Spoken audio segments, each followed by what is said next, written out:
હું આજ તમને આયુર્વેદિક વિશે અને લાઈવ કેસ સાથે હું તમને ઘણા લોકો પૂછતા હોય છે કે આયુર્વેદની પ્રોડક્ટ લેવાથી સાઈડ ઇફેક્ટ થતી હોય. બેન તમારું નામ? અંશુબેન. તમે પેલા દવા કેટલી ખાધી? પેલા તમારે શું થતું એ મને ડોક્ટરે તમે ટીબી છે એવું કીધું, પછી પેપ્સા મળે છે, રાજકોટ દવા લીધી 2 વર્ષ, રાજકોટ 2 વર્ષ દવા લીધી, પછી બરવાળા લીધી 2 વર્ષ, 2 વર્ષ બરવાળા લીધી, અમદાવાદ લીધી 2 વર્ષ. ટૂંકમાં ટોટલ કેટલી દવા, કેટલા વર્ષ દવા કરી? દવા તો 30 વર્ષથી છે.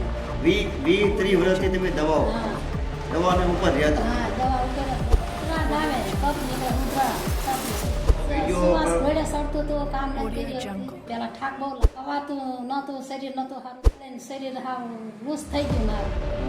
દવાઈ ખાઈ ગઈ છે દીકરા, તો ફેર નથી કર્યો. હું આજ તમને આયુર્વેદિક વિશે અને લાઈવ પ્રૂફ કેસ સાથે હું તમને વાત કરવાનો છું.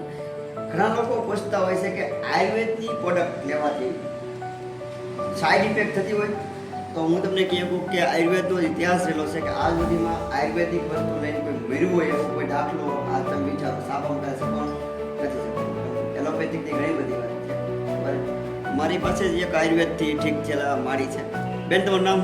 અંશુબેન. તમે પેલા દવા કેટલી ખાધી? પેલા તમારે શું થતું એ મને કહો. પહેલા મેં કે ટીબી છે, ડોક્ટરે તમે ટીબી છે એવું કીધું, હા, પછી પેપ્સા મળે છે, પેપ્સા મળે છે, રાજકોટ દવા લીધી 2 વર્ષ, રાજકોટ 2 વર્ષ દવા લીધી, પછી બરવાળા લીધી 2 વર્ષ, 2 વર્ષ બરવાળા લીધી. અમદાવાદ લીધી 2 વર્ષ. ટૂંકમાં ટોટલ કેટલી દવા, કેટલા વર્ષ દવા કરી? દવા તો 30 વર્ષથી છે.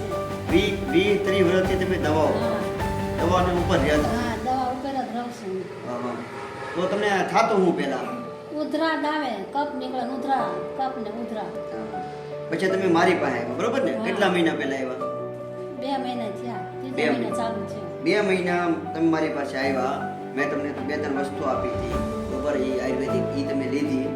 હવે તારે કઈ ફાયદો છો કે નહીં? હા, ખાઈ લઈશ. શું ફાયદો? આ શું કેવું છે તમે? આપણે ખાલી જો સુવાસ વિડીયો ઘોડે સડતું તો કામ નથી કરી શકતી. શ્વાસ ચડતો બંધ થઈ ગયો, પછી અને કામ કરી શકું છું. પેલા ઠાક બહુ લાગતો, પેલા થાક લાગતો તો થાક લાગતો, ખવાતું નહોતું, શરીર નહોતું સારું થઈ ગયું. હવે વજન વધે છે? અત્યારે વજન વધ્યો તો 1.5 કિલો વધ્યો. 1.5 કિલો વજન 2 મહિનામાં, કારણ કે તમને શરીર આવું પાછું પડી ગયું, એમ કહેવાય ને? દીકરા એ લઈ લઈને શરીર હાવ લૂઝ થઈ ગયું મારું. દવાઈ પીધી. આ બેનને ખરેખર વાસ્તવિકમાં ચાલુ કંઈ હતું નહીં, પણ એલોપેથિકની પાવરવાળી દવાઓ, એમાં ખાસ કરીને પેરાસિટામોલ દવા ખાતા, સિરોડ ખાતા ને? હા, પેરાસિટામોલ ય ખાધી ઘણી. હા, જેટલી દવાઈ તે તગારું ભરીને હું ખાઈ ગઈ છું દીકરા, તો ફેર નથી કર્યો. હા, દેશી દવાઈ એટલી ખાધી. હા. હા, દેશી દવાઈ બહુ ખાધી. હા, ઈ દેશી એટલે આપણે કે આયુર્વેદિક, પણ આજ આયુર્વેદિક એ ધંધો બની ગયો છે. જો આપણે પૈસા નાખીએ અને રિઝલ્ટ ન મળે તો હું કામ? પ્રમાણિકતા દેશમાં રહેવી જોઈએ, રીત નથી. હવે દવાઈ ખાઈ ખાઈ તમારું શરીર આમ બાબા જેવું થઈ ગયું. દવાનો પાવર હતી. હા, દવાનો પાવર હતી. આ લૂઝ પડી ગયું એટલે કામ નથી કરી શકતું. અત્યારે થોડું કામ કર્યું. હવે અમે એમને હું આપ્યું તમને, જો આ ખવડાવ્યો ને તમને, બરાબર? જો આ છે, આની અંદર કેટલા બધા ઓવડિયા નાખેલા છે, આની હું ડિટેલ વિડીયો કરાવી રોજ પીવો છો, બરાબર? આ તો ધરતીપુરનો અમૃત છે. ખાલી 2 થી 3 મહિના તમે આ લીધું તો એટલી રાહત છે, તો બીજા લોકોને ન કહી આપો કે આ રીતે કરે. હા, કારણ કે તમારા આપણા બધા વિસ્તારમાં કેવું છે, લોકોને આજ એક જ સમજાય, બીમાર પડો એટલે દવાખાને જાઓ. હા, લોકો જાણતા નથી બિચારા, એનો વાક્ય નથી, એના હું છે દવાખાનું છે પગી દે. હકીકતના અંદર દવાખાનાની અંદર ઘણા બધા એવા રોગ છે જે રોગની દવા દવાખાનામાં છે જ નહીં. એ લોકો શું કરે? શિરોડ ખવડાવી અને દે. અમુક સમજા, અમુક માને, અમુક ન માને. અમુક એમ કે આવડા રવા બેઠા છે, આમાં ન મળે, પેલું તાત્કાલિક મળે.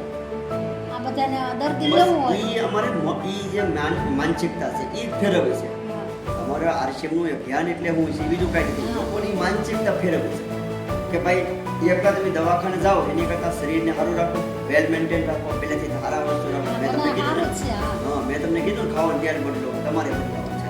ફેર બદલાવ. કારણ કે ખાવાનું તેલ એવી વસ્તુ છે જે આપણા શરીરમાં રોજ 3 ટાઈમ જાય છે. જ્યારે પણ ભોજન જાય છે ત્યારે તેલ જાય છે. એ તેલ જો સારું નહીં હોય તો આપણે ખારા થવાના નથી, નહીં તો ઉત્મી દવાઓ ખાવી પડશે. પણ માણસો આજ કરે હું ખબર? સારું તેલ નહીં ખાય, સારું ડૉક્ટરને કોઈ હા, કે ગોત જ છે હા. હારવા મોંઘું પડે એમ કે હા પણ મોંઘું દવાખાનું છે ઈ કોઈને ખબર એ નથી પડતું નથી.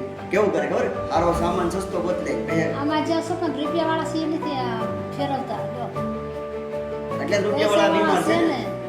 એ નથી ફેરવતા હા પણ ઈ આમાં ઈ જ્યાં બીમાર નથી છે ને એ ફેરવી નાખી અમે તોય હા. હા.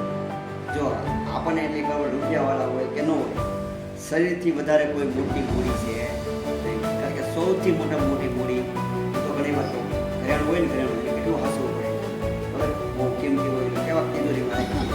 આ મોટું ઘરેણું છે હા. આના તમે નહીં હસો શરીરને તો હું કામ લાગે તમે કારણ કે ધન દોલત જમીન જાયદાદ ક્યારેક કામ લાગે જ્યારે આપણું શરીર સારું હોય શરીર સારું નહીં હોય તો કાંઈ કામ નહીં. એટલે હું કહું છું સારો સામાન જવાય સારા દવાખાને જવાય નહીં બરાબર. આવું અપનાવો તમારી ઘરે ત્યાં ને એવું બધું શરૂ કરી દો હા. બરાબર. અને નો સમજાય તમે તારે હું તો બધા વિવરને પણ કહેવા ના, ના, તે માંગુ નો સમજાય તમને મળો તો અમે તમને કહેશું કઈ રીતે ઓલું કરી શકાય.